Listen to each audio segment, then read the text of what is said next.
예, 오늘 오후에 하나님 말씀 창세기 1장. 자, 오늘은 20절부터 23절까지 이제 창조 사역의 5일째 되는 날 그 있었던 일들, 또 이 창조 경위에 담겨 있는 진리들을 한번 살펴보겠습니다.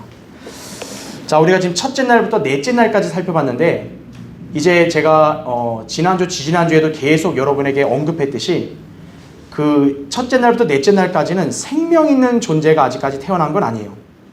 말 그대로 우주의 어떤 그런 광명들이나, 그렇죠? 그 다음에 이제 물층, 이런 것들이 이렇게 창조가 되었다면 아직 이렇게 생명 있는 존재가 나온 것은 아니다라는 거죠. 물론 식물은 있지만 사실 이제 생명체 있는 걸 엄밀히 얘기하면 이제 동물, 또 이제 인간 이렇게 봐야겠죠.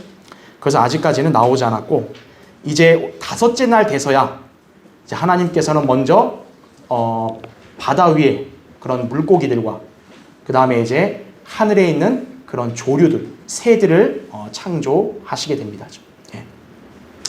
그리고 이제 이따 여러분 더 중요하게 보겠지만, 특별히 다섯째 날에는 하나님께서 고래를 창조하셨다는 것을 언급을 해요. 왜 다른 동물들은 그냥 묶어서 그냥 이렇게 과로 이렇게 얘기한 반면에, 과가 아니죠, 어떤 계열로 얘기한 반면에 왜 고래라는 동물은 특정을 해서 이렇게 지칭하셨을까? 거기에 담겨있는 놀라운 진리들이 있습니다. 자, 오늘 이제 그것을 중점적으로 한번 살펴보려고 합니다. 자, 먼저 우리 20절부터 23절을 먼저 읽겠습니다. 하나님께서 말씀하시기를, 자, 물들은 생명 있는 동물들과 땅 위 하늘의 넓은 창공에 나는 새를 풍성히 내라 하시며 그랬죠? 자, 여기서 여러분 일단 표시를 해야 될 게, 지금 생명 있는 존재들이 다 어디서 나왔다 그래요? 물들에서 나왔다고 합니다. 자, 물들에서 나왔다라는 표현을 일단 기억하시고, 그 다음에 두 번째는 생명이라는 단어가 성경에서 지금 맨 처음 20절에 나온 거예요. 일단 이 두 가지를 여러분이 체크해 놓으세요. 그 다음에 21절 보세요. 하나님께서 큰 뭐라 그래요? 고래들과 물들에서 풍성하게 나온 움직이는 모든 생물을 그 종류대로, 지금 고래랑 그 다음에 바다에 이 그 물들 안에 있는 물고기들, 지금 창조하신 것을 설명하고, 그 다음에 날개 있는 모든 새들을 그 종류대로 창조하시니라 그랬죠. 하나님께서 보시니 그것이 좋았더라 이거죠. 자, 지금 생명 있는 존재들의 창조 구분을 해놓은 게 일단 어류하고 조류예요. 거기다가 고래가 특별히 언급이 됩니다. 자, 그 다음에 22절 보세요. 하나님께서 그들에게 복을 주시며 말씀하시기를, 가산하고 번성하며 바다의 물들에 충만하라, 새들도 땅에 번성하라 하시니라. 저녁과 아침이 되니 다섯째 날이더라 이렇게 말씀합니다. 자, 여러분 제가 이제 표시해 놓으라 했던 것들을 한번 잘 유념하면서 이제 강의를 들으시면 여기서 이제 중요한 핵심 포인트들을 여러분이 이제 짚을 수 있을 겁니다. 자, 이제 교환을 먼저 보세요. 첫 번째. 자, 지금 이 창조 다섯째 날 하나님의 관심이 우주에서 다시 지구로 향하십니다. 물론 지난주에 셋째 날 강의할 때 하나님의 관심이 한번 우주에서 지구로 왔죠. 그때 목적이 뭐냐면, 일단 지구의 생명체들이 서식할 수 있는 장소를 주님께서 이렇게 마련하시기 위해서 셋째 날에 그렇게 일을 하신 거죠. 그리고 이제 넷째 날에 다시 그 광명들을 지으시고 별들 지으시고, 다섯째 날에는 이제 본격적으로 지구의 생명체들의 관심을 갖고 창조를 시작하신다, 이렇게 보시면 됩니다. 예. 그러니까 제가 지난주에 셋째 날부터 관심이 지구에 가셨다라고 말한 게 틀리지 않은 게 뭐냐면, 결국 땅, 육지와 바다를 조성하고 그리고 태양과 달을 만드신 것도 결국 지구에 사는 어떻게 보면 인간들을 위한 거죠. 그럽니다. 또 생명체들을 위한 거죠. 그러니까 하나님의 관심은 지금 이제 지구로 이제 향하신 때가 셋째 날이고, 또 다섯째 날에는 이제 본격적으로 이제 지구의 생명체들의 창조를 이제 시작하신다라는 거죠. 자, 이때 최초의 동물들은 모두 어디로부터 나왔음을 알 수 있어요? 물들로부터 나왔음을 알 수 있습니다. 자, 그래서 아까 20절 봤던 대로 물들은 생명 있는 동물들을 풍성히 내라 그랬단 말이에요. 예. 그러니까 동물, 생명 있는 동물들이 다 물들에서 나온 거예요. 전부 다. 자, 그래서 밑에 괄호 1번 보세요. 육체를 지닌 동물과 관련하여 최초의 생명은, 자, 어디서부터 나와요? 물로부터 나왔는데, 자, 이로 인해 물은 첫 번째 출생, 곧 육신적인 출생을 의미하게 된다라는 거예요. 그러니까 성경에서 물로 태어난다라는 말 하면은 여러분이 딱 어떤 거와 연관지라는 거예요? 육체의 탄생과 연관지라는 거예요. 자, 지금은 동물에 대한 얘기를 한 거지만 인간도 예외가 아닌 거예요.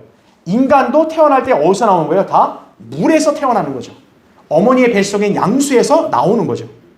그러니까 생명 있는 존재는 지금 다 물에서 나오고 있는 거예요. 전부 다. 예. 그래서 성경에서 물로부터 태어난다는 것은 신체적 출생을 의미한다. 이렇게 보셔야 돼요.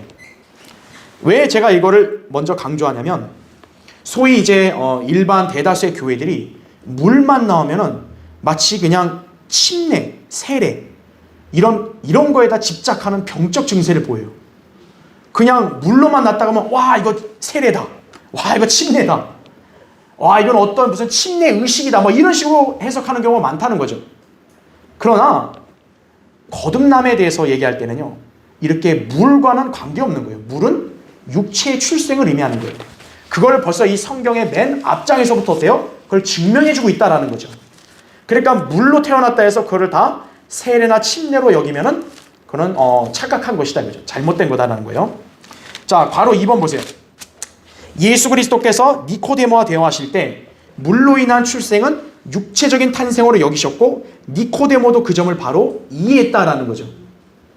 거기 제가 여러분 밑줄 쳐놓은 것만 잘 듣기 보시면 돼요. 그 요한복음 3장 3절부터 6절을 보니까 예수께서 이제 니코데모에게 대답하신 거죠.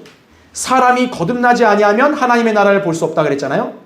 그랬더니 니코데모가 거듭남을 어떻게 이해했냐면 여기 그가 이렇게 얘기하죠. 사람이 늙으면 어떻게 태어날 수 있나이까? 자기 어머니의 태에 두 번째 들어갔다 태어날 수 있나이까? 지금 니코데모가 거듭남을 예수님으로부터 들었을 때 이 사람이 어떤 무슨 침례나 세례를 생각한 게 아니라 다시 태어나는 거를 지금 이렇게 인식한 거죠. 근데 이제 자기 어떤 그런 인간적인 안목으로 볼 때 이해가 안 되는 거죠. 아니 인간이 늙었는데 또 뭘 태어나냐? 아니 내가 또 어머니 뱃속에 또 들어갔다 다시 나오냐? 이러한 말도 안 되는 그런 상상까지 하는 거죠. 니코데모가 거듭남을 이해를 못한 건 맞지만 그러나 최소한 태어난다 했을 때는 그게 바로 출생을 의미한다는 건 제대로 안 거예요. 자, 그래서 거기 예수님께서 또 대답하시기를 사람이 뭐라 그래요? 물과 성령으로 태어나지 아니하면 하나님의 나라에 들어갈 수 없다 그랬죠? 그래서 6절에는 육신으로 난 것은 육이요 또 성령으로 난 것은 뭐라 그럽니까? 영이니라 이거죠. 구분을 예수님이 다시 한번 해주시죠. 거듭남이 뭡니까? 분명히 두 번째 태어나는 건 맞는데 예수님이 말했죠. 물로 태어나고 성령으로 태어나는 거다. 이거를 많은 교회들이 세례받고 구원받는 걸로 잘못 해석하는 거예요. 아니라는 거예요. 세례 침례라는 단어는요. 요한복음 3장에 한 군데도 안 나와요.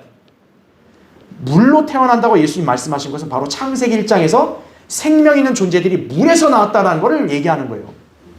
바로 육체의 출생을 말하는 거죠. 그러니까 인간은 몇 번 태어나야 된다는 거예요? 2번 태어나야 된다는 거예요. 우린 지금 다 물로 한 번 태어났죠. 그 다음은 어때요? 성령으로 다시 한 번 태어나야 된다는 거죠. 그래서 거듭남이라고 표현하는 거예요. 거듭남. 다시 두 번째 태어난다. 그게 바로 거듭남을 말하는 거예요. 영이 죽어 있으니까 일단 인간이 물로서 육체에 출생을 했다면 죽은 영이 성령에 의해서 다시 살아나야죠. 태어나야죠. 그게 바로 영으로 태어나는 걸 말하는 거예요. 그걸 거듭남을 여기서 정의한 것이다. 자, 그래서 우리 여기서 알 수 있는 게 바로 3번 보세요. 이 땅에 최초로 나타난 생명은 물로부터의 출생해야 한 것으로 이거죠. 이것은 육체적, 물리적 출생이다라는 거죠.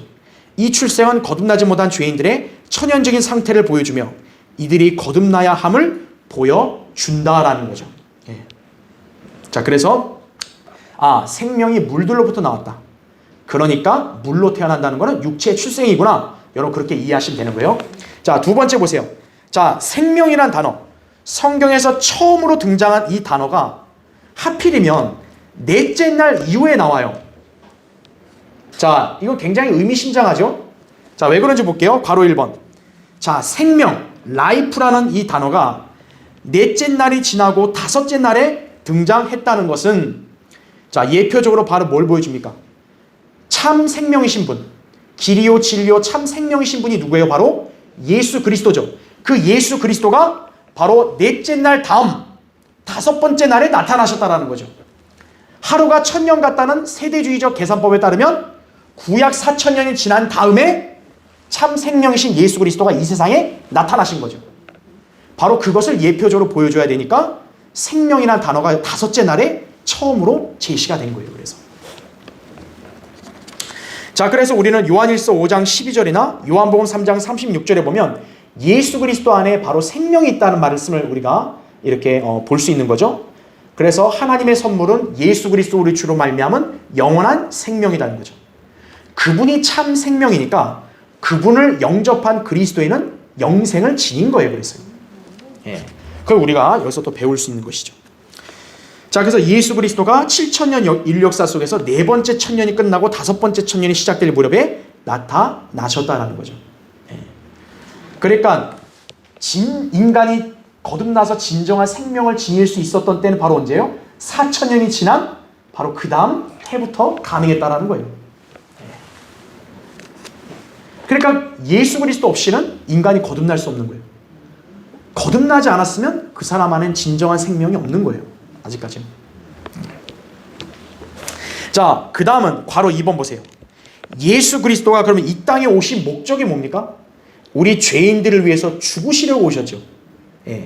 한번 요거는 간단히 정리를 해드릴게요. 지금 우리가 다섯째 날에 이 다섯째 날에 지금 생명이라는 단어가 처음 나왔어요. 최초로 언급됐어요. 그래서 이 생명이란 단어가 최초로 언급된 게 다섯째 날이란 말이에요. 이게 바로 인류 역사, 바로 4000년이 지난 다음, 그쵸? 구약 4000년 이후죠. 4000년 이후에 예수 그리스도가 초림하신 거죠.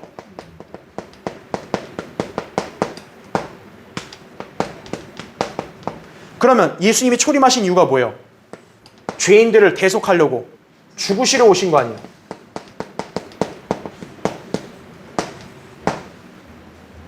죽음. 그렇죠.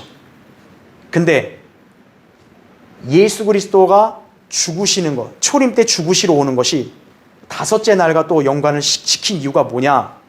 성경에서 죽음은 숫자 어떤 숫자가 상징해요? 5죠, 5. 숫자 5가 죽음을 상징하죠. 창세기 5장 5절에 보면 아담이 죽는 거, 바로 5란 숫자에서 나오게 되는 거죠.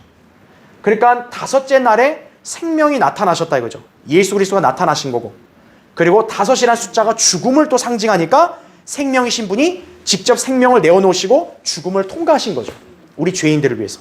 그러니까 그 점을 여기서도 다시 한번 우리가 살펴볼 수가 있는 것이죠. 그렇죠? 그래서 요한복음 10장 18절에 보면 예수님께서는 아무도 나에게서 생명을 앗아갈 수 없는데 내가 스스로 그것을 내어놓는다고 말씀하죠. 그렇죠? 그러니까 생명이 최초로 나오면서 동시에 뭐예요? 그 생명이신 분이 죽는 거에 대한 것도 암시가 나오는 거예요. 바로 우리 죄인들을 위해서 죽으시는 거죠. 그게 숫자 5와 또 연관이 있다라고 볼 수가 있겠습니다. 괄호 3번. 성경에는 생명과 관련된 7가지가 있어요. 거기 1번 보면 예수 그리스도가 생명과 일단 연관이 있죠. 그 다음에 2번 하나님의 말씀입니다. 그분의 말씀. 요한복음 6장 63절에 예수님께서 내가 한 말들은 영이요 생명이라 그랬다 그죠. 예수님의 말씀이 영, 생명이다 그죠. 그 다음에 3번은 생명의 나무예요. 그 다음에 4번은 생명의 면류관입니다. 그렇죠. 이것도 생명과 연관되어 있죠. 면류관이. 5번 생명의 강이에요. 시편 36편 8, 9절. 이게 이제 예언적으로 이제 천년왕국 때 흘러나오는 생명수의 강을 말하는 거죠. 그 다음에 6번은 생명책이에요. 생명책. 빌립보 4장 3절. 마지막 7번은 모든 생명과 살아있는 것들의 하나님. 이러한 표현으로 성경에서 이 생명과 연관된 것들이 총 7가지로 정리가 된다라는 것이. 그래서 욥기 10장 12절 33장 4절 보면 모든 생명체 살아있는 것들의 하나님이시다 이거죠. 그러니까 그 생명체가 존재하게 되는 것은 하나님 덕분에 존재하는 거예요. 하나님이 한번 딱 거두시면 어때요? 그 생명은 끝나는 거예요 바로. 그걸 우리가 여기서 볼 수가 있다라는 것이죠. 자, 그래서 이거는 뭐 사실 내용이 그렇게 평이하기 때문에 여러분이 이해하시는데 어려움은 없을 거예요. 그래서 여러분이 지금 한 번 더 마지막 강조드리면 다섯째 날 생명이 처음으로 나왔다. 바로 예수 그리스도가 예표적으로 4,000년 뒤에 나타나신다.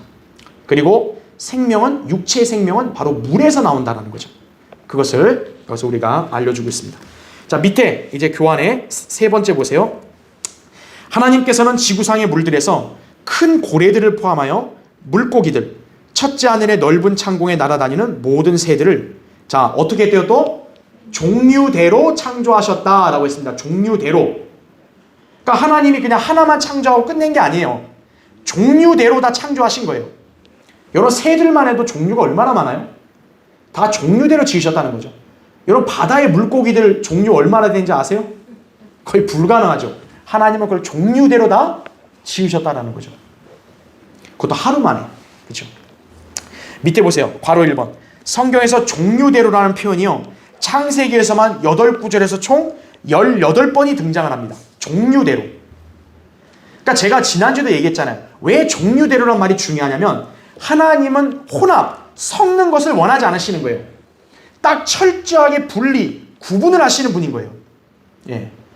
그래서 섞는 것은 어떻게 보면 성경적인 것은 아니에요. 예. 그걸 우리가 기억을 해야 됩니다. 자, 그래서 천년왕국과 관련해서 에스겔 47장 10절에서도 한 번 더 이 종류대로란 말이 등장을 한다라고 보시면 됩니다. 자, 그 다음 페이지 보세요. 괄호 2번.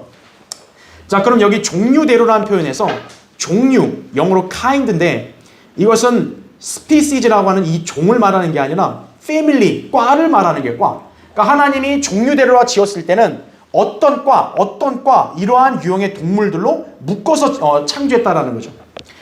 자, 우리가 과를 얘기할 때는 가령 뭐가 있냐면 고양이과. 고양이과의 동물들이 막 있잖아요. 그렇죠? 그 다음에 또 개과에 해당되는 동물들도 있죠. 그러니까 이런 부류의 종류대로 창조하셨다. 이렇게 여러분이 이해하시면 되겠습니다. 자, 그 다음에 괄호 3번을 보세요. 자, 여기서 우리 또 한 가지 한번 생각을 해보자고요. 자, 6째 날에 하나님은 땅에 짐승들을 지었단 말이에요. 5째 날에 하나님은 하늘에 있는 새들, 조류들하고 바다에, 해상의 물고기들, 어류들을 지었어요. 우리가 보통 이제 음식과 비유해 보면 육해공 아니에요, 육해공.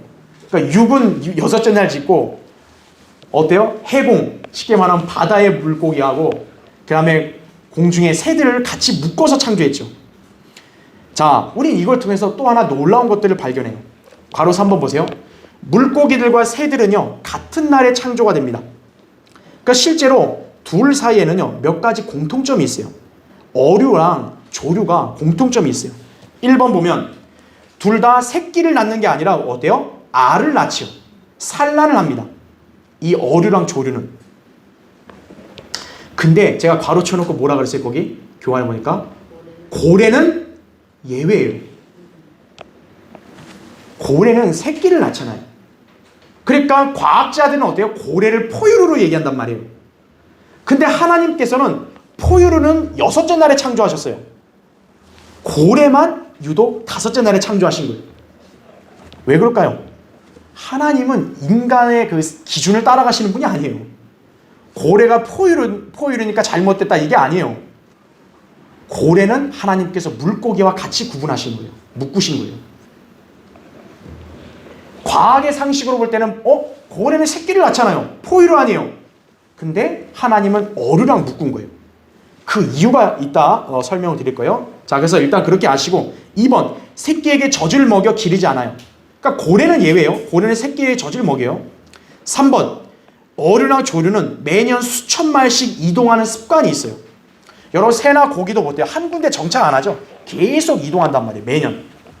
그 다음에 4번, 이동할 때는 둘 다 꼬리를 사용해요. 그래서 이 어류와 조류의 공통점이 바로 이겁니다. 왜냐? 하나님이 같은 날에 묶어서 창조했으니까. 네. 실제로 볼 때 여기서는 제가 따로 표시 안 했지만 음식도 마찬가지예요. 음식도요, 이렇게 그 육식과 달리 보통 이제 우리가 해산물하고 그 다음에 이제 조류, 이것은 어떻게 보면 별미로 많이 치죠. 예. 그렇죠? 그래서 보통은 육식 따로 보통 해산물과 이렇게 조류 이렇게 같이 먹는 경우가 바로 어떻게 보면 성경에서 창조된 날에 연관되어 있기도 하는 거죠. 자, 그래서 일단 네 번째를 보세요. 한편 본문에서 다섯째 날에 창조된 동물들 중에 고래를 특별하게 언급을 했어요. 자, 여러분들 볼 때 뭔가 좀 이게 성경을 믿지 않는 사람들이 성경을 부정하려고요. 바로 이런 것들을 끄집어내는 거예요. 과학의 상식으로 보면 고래가 어떻게 물고기류냐? 고래는 포유류다라는 거죠. 그런데 하나님께서는요, 여섯째 날에 땅의 짐승들을 말할 때 내가 호랑이 사자졌다는 말은 안 해요. 그렇죠? 그냥 땅의 짐승들, 가축들을 묶고요. 물고기랑 새들은 그냥 그렇게 하나로 묶었어요. 그냥 그렇게만 창조했다 그랬는데 유독 고래는 따로 언급을 해요. 자, 이 숨겨진 의미를요, 이 소위 성경 주석가들이나 학자들이나 과학자들은 전혀 알지 못하는 거예요. 결론부터 말씀드리면 우리가 아까 얘기했죠. 다섯째 날이 예표적으로 뭐예요? 그리스도께서 죽으시는 날. 그렇죠? 이 땅에 나타나 죽으시고 부활하신 날이죠. 고래를 등장시킨 게 왜 그러냐? 바로 예수 그리스도의 죽음과 연관된 게 요나의 표적인데 요나가 어디에 들어갔다 나와요? 고래 뱃속에 들어갔다 나오죠. 하나님이 왜 고래를 여기 언급하셨냐? 바로 그 이유가 있는 거예요. 일단 보세요. 괄호 1번. 그 교환을 보시면 보통 과학적 상식으로 고래는 물고기가 아니라 포유류로 인식된다 이거죠. 어류가 알을 낳는데 반해 고래는 새끼를 낳아 젖을 먹여 기르기 때문이에요. 그러나 이것은 어디까지나 인간들이 분류한 기준이고 성경은 그런 기준을 따르지 않아요. 성경적으로 포유류의 동물들, 땅의 짐승들은 6일째 창조되고 고래는 물고기와 함께 창조 5일째 창조됩니다. 성경은 고래를 물고기와 함께 묶은 거예요. 자, 이 이유도 이따 제가 설명을 할 거예요. 왜 포유류인 고래를 하필 바다의 물고기들과 같이 묶었냐 이거죠. 여러분 놀라운 진리를 이따 보는 거예요. 자, 괄호 2번 보세요. 왜 고래가 창조 5일째, 그것도 최초의 생명이 등장하는 본문에 별도로 언급된 것인가 이거죠.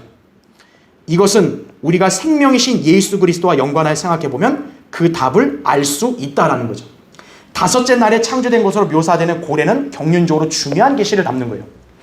자, 1번 보세요. 동그라미 1번. 창조의 다섯째 날은 인류 역사 5,000년째를 예표하고요. 예수 그리스도께서는 십자가의 구속을 위해 초림하셨죠. 이때 주님은 자신의 죽음을 요나의 표적으로 설명하신 거예요. 거기 마태복음 12장 40절을 보세요. 여러분 성경 다 찾아볼게요. 마태복음 12장 40절.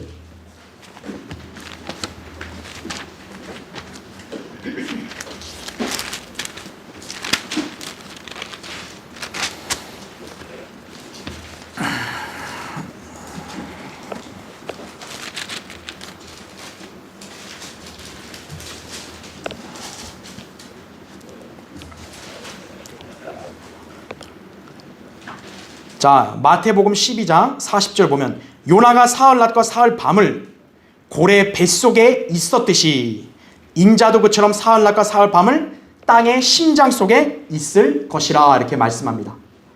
자, 여러분 여기서 중요히 잘 봐야 돼요. 왜 잘 보라고 말했냐면 우리나라 개역성경에는요 여기에 고래란 말이 빠진 거예요. 아까 우리 창세기 1장 찾았죠. 21절에 우리 성경에는 고래들을 창조했단 말이 나오죠. 개역성경엔 고래가 없어요. 왜 그러냐면 아까 얘기한 대로 이 소위 성경 주석가들이나 개정자들이 과학자들에게 굴복해버린 거예요.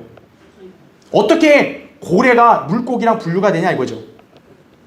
그리고 이 신학자들이나 성경 주석가들이 왜 이 마태복음 12장에 예수님이 요나가 고래 뱃속에 있었다는 걸 부정하냐면 동그라미 2번 보세요. 요나서에서는요 이 동물을 단지 큰 물고기라고만 기록을 해요. 그러니까 요나서에 보면은 요나가 고래에 삼켜졌단 말이 없어요. 그냥 큰 물고기가 삼켰다 그래요. 그러니까 이 사람들은 그 큰 물고기는 물고기지 고래가 아니다라는 거예요. 그런데 예수님께서는 어떻게 했어요? 지금 그 큰 물고기의 정체가 바로 고래라는 걸 말씀한 거예요. 그럼 예수님의 말이 정확해요? 그 학자들의 말이 정확한 거예요? 예수님 말씀이 정확한 거죠. 자, 그러면 왜 이 사람들이 고래라는 예수님의 증언을 믿지 않느냐? 과학적 상식 때문이에요. 고래는 어류가 아니라 포유류다라는 거죠. 그러니까 킹제임스 성경에서 기록된 고래라는 단어를 다 큰 물고기로 변개시킨 거예요. 그러면 제가 여러분에게 한번 질문해 볼게요. 여러분, 큰 물고기는 대체 크기가 얼마나 해야 돼요? 도대체? 큰 물고기는. 아니, 요만한 송사리한테는 요것도 큰 물고기예요. 그렇잖아요? 도대체 큰 물고기가 얼마나냐고, 크기가. 아, 요만한 것도 큰 물고기 아니에요? 나 월척 잡았다고. 큰 물고기 정체가 뭐냐 이거예요. 예수님은 고래라고 알려준 거예요, 바로. 근데 3번 보세요. 동그라미 3번. 자, 고래라는 단어를 바로 이 사람들은 변개를 시킨 거예요. 특히 헬라어 학자들이 자신의 헬라어 사전에다가 지금 이 구절에 나온 단어인 케토스, 이제 그 케토스라 이 고래를 뜻하는 케토스를요, 큰 물고기라고 해석을 해놨어요. 그러니까 헬라어 학자들이 이 케토스라는 단어는 큰 물고기야, 이렇게 자기들이 못을 박아버렸어요. 그러니까 이 성경 주석가들이나 개정자들은 봐라, 헬라어에도 케토스라는 단어는 고래가 아니라 큰 물고기라 그랬는데 킹제임스 성경 번역이 잘못됐구만, 이렇게 공격을 하는 거예요, 이 사람들이. 그런데 이 사람들이 얼마나 어리석냐면요, 헬라어 케토스에는요 물고기란 뜻만 있는 게 아니고 실제로 사전을 보면 고래라는 뜻도 있어요, 이 단어에. 그러니까 케토스라는 단어를 고래로 번역했다 해서 틀린 게 아니에요. 왜? 그 단어 자체에는 고래라는 뜻도 갖고 있기 때문에 그런 거예요. 근데 이 성경을 믿지 않는 사람도 어때요? 그런 거는 무시해버리고 딱 자기들이 믿고 싶은 것만 밀어붙이는 거죠. 이거 헬라 케토스는 무조건 큰 물고기야. 고래라는 뜻도 갖고 있는 거예요, 이게요. 그러니까 킹제임스 성경 번역은 틀리지가 않는 거예요. 그래서 우리 창세기 1장에서 아까 고래들, 물고기들, 이거를 따로 구별하여 바로 기록한 것이에요. 그래서 그러니까 아까 제가 얘기했잖아요. 개역성경에는 창세기 아까 우리 1장 21절에 고래들이라는 단어가 없어요. 그러니까 왜 그러냐면 케토스란 헬라어 단어가 큰 물고기니까 물고기가 여기 있는데 뭐하러 또 쓰냐, 그러니까 고래를 삭제시켜버린 거예요. 근데 킹제임스 성경에서 왜 헬라어 케토스란 단어를 번역을 했겠어요? 고래랑 물고기를 구분을 하는 거죠, 구별을. 자, 그러면 동그라미 4번 보세요. 하나님께서 어류나 조류와는 다른 고래를 그럼 다섯째 날에 창조하신 이유가 무엇인가 이거예요. 아까 포유류는 여섯째 날에 창조했다 그랬잖아요. 그럼 왜 사람들이 여기는 포유류라고 여기는 고래는 다섯째 날이냐 이거예요. 바로 하나님께서는 고래를 통해 예수 그리스도의 죽으심과 부활에 관한 진리를 계시하신 거예요. 그래서 다섯째 날에 일부러 고래들을 등장시킨 거예요. 이게 첫 번째 이유예요. 말하자면 이 일은 인류 역사 5,000년째 있을 일을 계시하신 거예요. 이 점을 알게 하시고자 주님은 요나의 표적을 자신의 죽으심과 장사와 부활하심에 빗대어 설명하신 것이다라는 거죠. 결국 고래는 예수 그리스도의 부활과 관련된 짐승이라고 볼 수 있는 거예요. 그래서 아까 창조 다섯째 날이 5,000년을 상징한다 그랬잖아요. 바로 고래를 따로 특별히 언급한 것은 바로 예수 그리스도가 요나의 표적대로, 요나가 고래 뱃속에 있다 나온 그 표적대로 그분이 죽으셨다 부활하실 것을 계시해 주신 거예요. 그래서 고래들을 따로 여기다 놓으신 거예요. 그러니까 성경을 인간의 상식으로 함부로 손대면 돼요, 안 돼요? 안 되는 거예요. 그래서요. 요나서에 고래란 단어가 없는데요? 그럼 예수님이 고래라 말씀했으면 고래인 거예요. 그러니까 예수님의 말씀, 증언이 진실이라는 것을 성령님이 입증하려고 창세기 1장에서 그분의 죽으심과 그다음에 오심, 초림을 계시하는 다섯째 날에 고래를 의도적으로 누신 거예요. 그래서 고래들을 창조했다라는 거죠. 자, 괄호 3번 보세요. 그러므로 성경적으로 고래가 물고기와 함께 분류되지 않고 포유류와 함께 분류되어야 할 아무런 이유가 없다 이거죠. 포유류와 어류의 구분은요, 용어를 어렵게 만들어서 진리를 감추려고 하는 현대 신학자, 과학자들이 만든 학문적 분류일 뿐이에요, 그냥. 자, 성경은 과학을 뭐라고 얘기하죠? 비속하고 허황된 말장난이라고 그랬죠. 그러니까 막 별의별 용어를 다 만들어서 다 구분 짓는 거예요. 왜죠? 성경의 이런 진리를 가려버리려는 거예요, 마귀가. 그래서 성경을 거스르는 과학은 거짓되이 일컬어진다라고 디모데전서 6장 20절에 그렇게 말씀하신 이유다라는 걸 여러분이 잘 기억을 해야 되는 것이에요. 자, 그래서 고래라는 단어가 이게 첫 번째 의미가 있다 이거죠. 자, 그래서 여러분 여기 한번 일단 정리를 먼저 하고 갈게요. 이 다섯째 날에 생명이 최초로 나오고 그 다음에 이제 어류, 조류를 창조하신 게 나오는데 여기서 별도로 지금 나온 게 뭐냐면 고래들은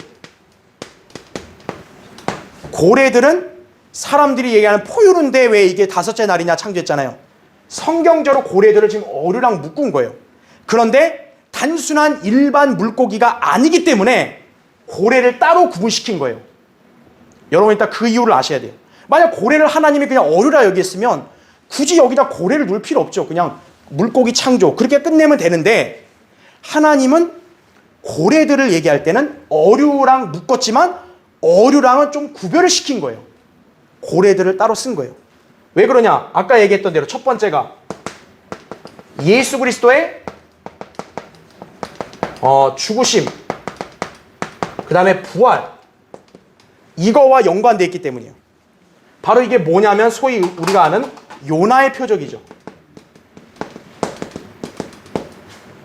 그래서 우리는 이 창세기 1장 21절과 마태복음의 말씀을 근거로 해서 요나가 고래에 삼켜졌다라는 것이 진실임을 아는 거예요. 과학자들이나 신학자들은 고래가 아니라고 부정하지만 창세기 1장에서 고래들이 따로 나오면서 마태복음에서 예수님이 요나가 고래에 삼켜졌다고 말씀한 거는 진실이 되는 거죠. 자, 이게 첫 번째 이유예요. 그 다음에 제가 교환은 일부러 안 넣었는데 여러분에게 또 하나 설명을 드릴 거예요. 왜 고래들을 따로 분류해서 바다의 물고기들로 같이 묶었냐? 바로 이 고래가 어떤 의미를 가지고 있냐면 일종의 바다 괴물이에요. 성경에서 바다 괴물을 말해가지고 이 고래가 바로 어떤 걸 또 예표하기도 하냐면 사탄을 예표하기도 해요. 그래서요, 고래가 사탄을 예표할 때 어떤 용어를 쓰냐면은 바로 이 고래를 리비아단이라고 또 쓰기도 하는 거예요. 자, 한번 성경 찾아볼게요. 여러분 시편, 거기 104편 한번 보세요.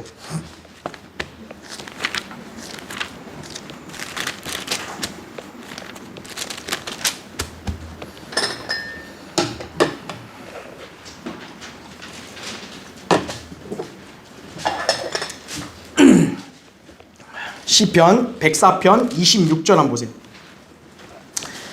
제가 25절부터 26절을 읽을게요.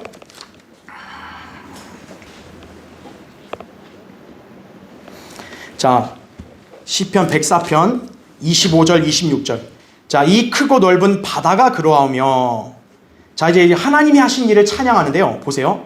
바다가 그러하며 그 속에 기어다니는 것들, 즉 크고 작은 짐승들은 셀 수가 없나이다, 이렇게 말하고 있어요. 맞죠? 당연히 바닷속에 그 짐승들 어떻게 다 세요? 근데 26절 보세요. 거기에 배들이 다니며 그 리비아단이 있으니 주께서 거기서 논이게 하신 것이니이다, 이렇게 말씀합니다. 자, 25절에서 분명히 바다의 그런 짐승들을 얘기하다가 갑자기 26절에서는 리비아단을 얘기를 해요. 여러분이 일반적으로 리비아단을 어떻게 알아요? 그냥 붉은 용으로 알잖아요. 꼬부라진 뱀, 붉은 용. 사탄을 지칭하죠. 그런데 리비아단이라고 쓰여진 단어 중에서 유일하게 지금 이 구절 있죠. 여기서 리비아단은 지금 사탄을 말하는 게 아니에요. 여기서 리비아단은 지금 바로 고래를 말하는 거예요. 고래. 자, 그럼 왜 하나님께서 고래를 리비아단이라고称했을까요? 바로 고래가 사탄의 예표가 되는 짐승이기 때문에 그런 거예요. 어떤 면에서요? 자, 하나 더 찾을게요. 예레미야 애가 한번 보세요. 예레미야 애가 4장 3절 한번 보세요. 그러니까 여러분 지금 시편 104편 26절에 리비아단을 고래라고 일단 알고 계시고 예레미야 애가 4장 3절을 보세요.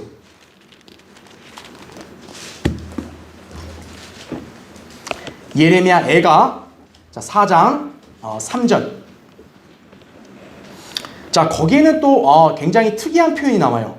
거기 보시면 4장 3절에 바다 괴물들일지라도 젖을 꺼내 자기 새끼들에게 빨리거늘 내 백성의 딸은 광야의 타조들 같이 잔인하여졌도다 이렇게 말씀합니다. 자, 지금 여기 보면 바다 괴물들이라는 말을 쓰면서 뭐라 그래요? 새끼에게 젖을 빨린다 그랬죠. 자, 아까 제가 얘기했죠. 물고기들은 알을 낳잖아요. 근데 물에 사는 동물들 중에서 유일하게 새끼에게 젖을 빨리는 포유류는 바로 누구예요? 고래죠. 지금 여기에 바다 괴물들은 바로 누구를 말하는 거예요? 포유류인 고래들을 말하는 거예요. 지금 하나님께서 고래를 갖다가 바다 괴물이라고 말합니다. 왜 그럴까요? 바로 뭐냐면 둘째 하늘과 셋째 하늘 사이에 뭐가 있어요? 바다라 불리는 물층이 있죠. 그 깊음 속에 누가 지금 거닐고 있어요? 붉은 용인 리비아단이 거닐고 있죠. 사탄, 그 용인 리비아단은 바로 그 물층 사이에서 어떻게 하고 있는 거예요? 바다 속에서 기거하고 있는 괴물인 거예요.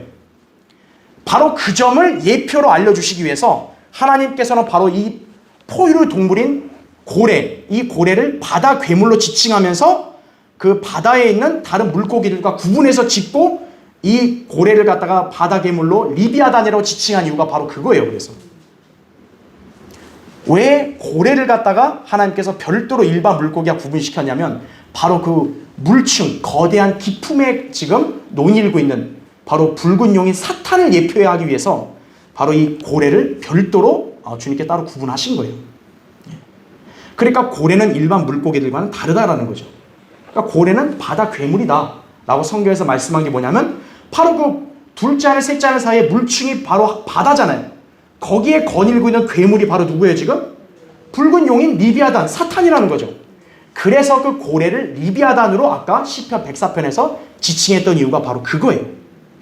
바로 그 사탄이라는 존재가 지금 바다에 고래가 막 이렇게 괴물로서 다니고 있듯이 그 거대한 깊음 속에 거닐고 있다는 걸 보여주는 거예요. 그래서 고래를 별도로 하나님께서 다섯째 날에 물고기들과 같이 창조하신 이유가 그거예요. 그 계시를 알려주신다고 하는 거예요. 자, 그래서 여러분 거기 하나 더 마지막 한번 찾아볼게요. 에스겔 보세요. 에스겔 에스겔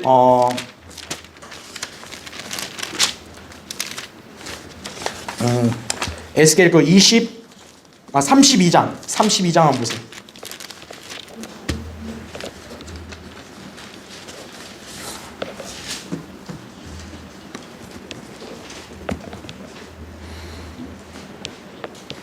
자, 에스겔 32장 거기 2절을 한번 보세요. 2절.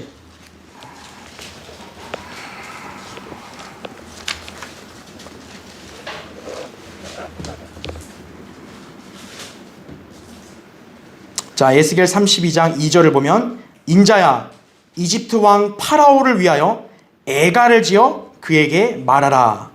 너는 민족들의 젊은 사자 같으며. 자, 여러분 거기 잘 표시해 놓으세요. 젊은 사자라고 파라오를 지칭해요. 또 그 다음 보세요. 뭐라 그래요? 너는 바다에 뭐랑 같다 그래요? 고래 같다 그럽니다. 왜 하필 파라오를 고래로 비유하냐 이거예요. 여기서 사자, 여러분 사자 하면 딱 뭐가 생각나야 돼요? 마귀가 어떤 존재예요? 울부짖는 사자죠. 그러니까 지금 여기서 나온 파라오는 과거 출애굽 때 그 인물을 말하는 게 아니고 바로 적그리스도를 지금 지칭하는 거예요. 적그리스도 예표거든요. 그러니까 그 사탄을 예표하는 파라오를 얘기할 때 젊은 사자, 왜냐 마귀니까. 그러면서 또 뭐라고 파라오를 갖다 얘기해요? 바다에 뭐랑 갖다 그래요? 고래 같다 그래요. 왜냐면 아까 얘기한 대로 바다의 고래는 바다 괴물, 바로 거대한 기품에 그 괴물인 리비아단이 거닐고 있잖아요. 바로 그 사탄을 계시해 주는 거예요. 그래서 이 고래라는 존재는 굉장히 특별한 존재인 거예요. 그러니까 우리는 이 창세기 1장의 말씀을 통해 두 가지를 우리가 발견한 거예요. 고래가 등장한 것은 바로 예수 그리스도가 다섯 번째 천년 때 요나의 표적을 실현하시기 위해서. 요나가 고래 뱃속에 죽었다 살아났잖아요. 예수님의 죽음과 부활을 계시하기 위해서 등장시킨 게 있고, 또 한 가지는 뭐냐면 바로 이 고래가 바닷속에 거니는 바로 이 사탄을 예표하는 짐승으로 선택됐기 때문에 고래를 따로 여기서 언급하신 거예요. 바로 그 의미가 있다는 것을 여러분이 잘 아셔야 합니다. 지금. 그러니까 자 이제 마지막이요. 여기서 우리가 한 가지 헷갈리지 말아야 될 게, 여기 104편에 고래를 리비아단이라고 그러잖아요. 그러니까 이 수많은 신학자들이나 이 목사들이 리비아단이 그냥 바다 괴물, 지상 생물로 하는 거예요. 욥기 41장에서 리비아단을 얘기할 때는 분명히 뭐였어요? 붉은 용이란 말이에요. 성경에서 리비아단의 실체는 뭐예요? 붉은 용이에요. 고래가 실체가 아닌 거예요. 단지 뭐냐면 시편 104편에서는 그 고래가 사탄의 예표라는 걸 보여주려고 리비아단이라는 용어를 쓴 거지, 리비아단이라는 실체 자체는 고래가 아니라는 거예요.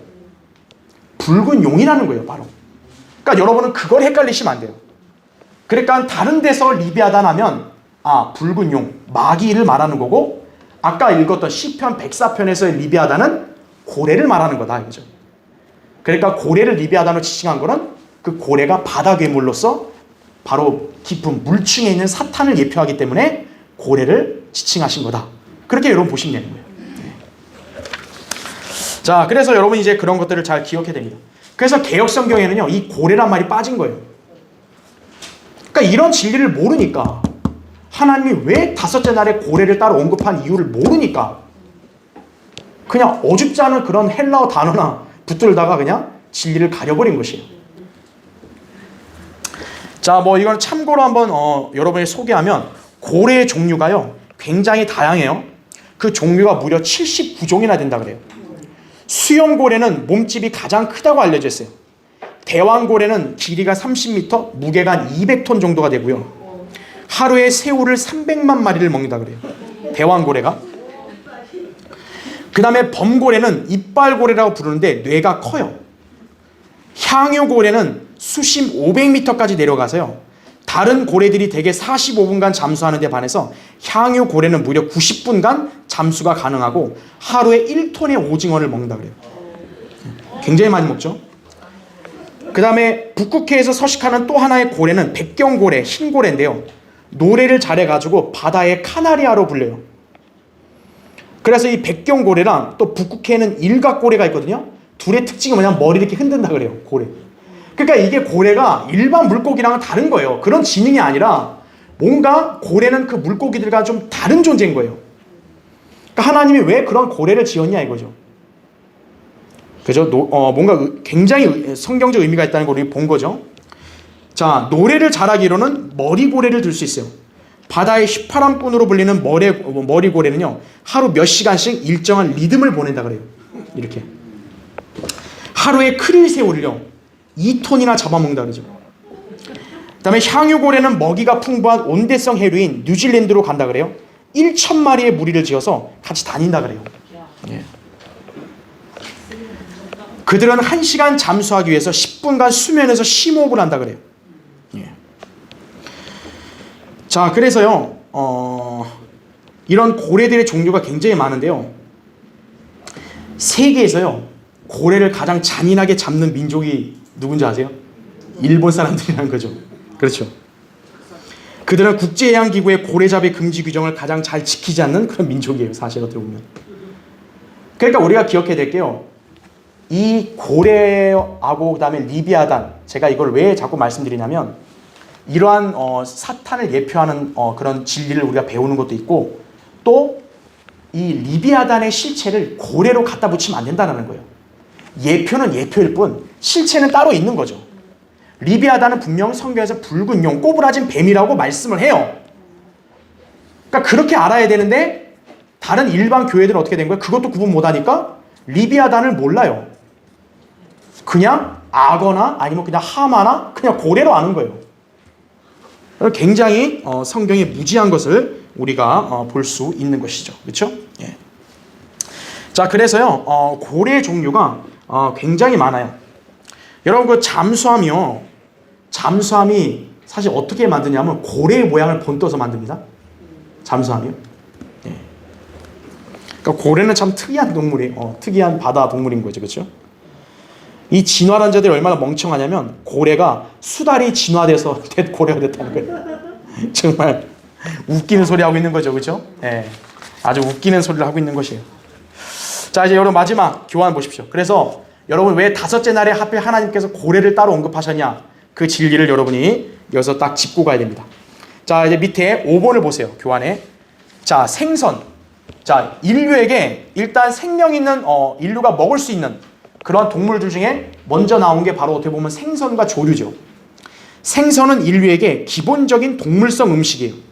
생명으로서 처음 언급된 생선은요, 생명의 가장 기본적인 요소인 인을 제공해 준다 그래요. 그러니까 사실 인간이요, 건강을 위해서는 사실 생선을 먹는 게 굉장히 좋은 거예요. 그 대구 간유, 기타 생선 기름을 말하는데, 대구 간유는 동화작용 시에 사람 뼈의 구조 속에 들어가서요, 관절염 예방에 큰 효과를 나타낸다 그래요. 그래서 사실요, 일본 사람과 중국 사람들이 생선을 잘 먹잖아요. 그래서 관절염 환자들이 제일 적은 게 사실 일본과 중국 사람이에요. 이렇게 생선을 많이 먹는 게 좋죠. 보통 막 육식을 많이 하는데 어떻게 보면 생선이 이렇게 건강에 훨씬 더 좋다라는 걸 우리가 또 볼 수 있는 거죠. 특히 여러분 흥미로운 게 뭔지 아세요? 부활하신 예수 그리스도가 음식을 즐겨 먹는 게 뭐냐? 구운 생선이었어요. 누가복음 24장하고 요한복음 21장에 예수님이 부활해서 나타날 때 제자들에게 먹을 것이 있냐 해서 같이 먹고, 또 고기 잡으러 그들이 갔을 때도 예수님이 나타나서 같이 생선을 구워 드셨죠. 삼겹살 안 드셨어요, 예수님이. 네, 생선을 드신 거예요. 그러니까 여러분도 생선을 잘 먹어야 돼요. 참 이런 말하는 저도 미안해서 생선을 잘 안 먹어서 저 미안한데 생선을 많이 먹는 게 좋대요. 자, 마지막 6번째 한 가지 흥미로운 거 더 보겠습니다. 하나님의 창조 사역과 연관해서요. 자, 지금 창조 사역의 순서를 보세요. 먼저 지금 이렇게 식물이 나왔잖아요. 그리고 5째 날에 조류와 어류가 나오고 6째 날에 마침내 이렇게 포유류, 땅의 짐승들이 나왔단 말이에요. 음식으로 따지면은 육식이 가장 마지막에 나온 거죠. 자, 그걸 역으로 돌이켜 본다면요, 사람은 고기를 먹기 전에 먼저 생선을 먹을 수 있는 거죠. 생선을 먹기 전에는 인간에게 필요한 것은 채소와 식물이죠. 예. 사실 육식을 안 해도 채소와 식물은 먹어야 돼요. 그것 이전에 어떤 종류의 음식 이전에 인간에게 필요한 거 뭡니까? 물이죠, 물. 그렇죠. 창조의 1순위 물이죠. 근데 물 이전에도 그거보다 먼저 있어야 될 게 뭐예요? 공기죠, 공기. 그렇죠. 숨이죠. 하나님의 관점에서 봤을 때 살아있는 존재의 가장 우선순위는 뭐예요? 숨이 있어야 돼요. 바람이 있어야 돼요. 성령으로 예표가 되죠, 공기가. 그렇죠. 성령으로 거듭나야 되는 거예요. 그게 하나님 보실 때 진정한 생명 있는 존재인 거죠. 우린 창세기 1장에서 이거를 배우는 것입니다. 육식 좋아하는 사람은 육식만으로 산다 그러는데 사실은 가장 인간에게 제일 필요한 건 뭐예요? 숨이 가장 필요하고, 그 다음에 물이 필요하고, 채소와 식물이 필요하고, 그 다음에 또 생선이 필요하고, 마지막이 고기인 거예요. 그러니까 이 창조 순서를 통해서도 인간에게 필요한 요소의 순서도 우리는 같이 엮어볼 수 있는 거예요. 그렇죠. 하나님이 창조한 게 그냥 즉흥적으로 이거나 지어볼까? 하나님 그러셨을까요? 하나님의 창조의 모든 섭리는 완벽한 거예요, 바로. 여러분 그것을 오늘 이 시간에 잘 기억해야 하는 거죠. 자, 다음 시간에는 이제 인간 창조에 대한 부분들을 보겠습니다. 자, 우리 기도하고 예배를 마치겠습니다.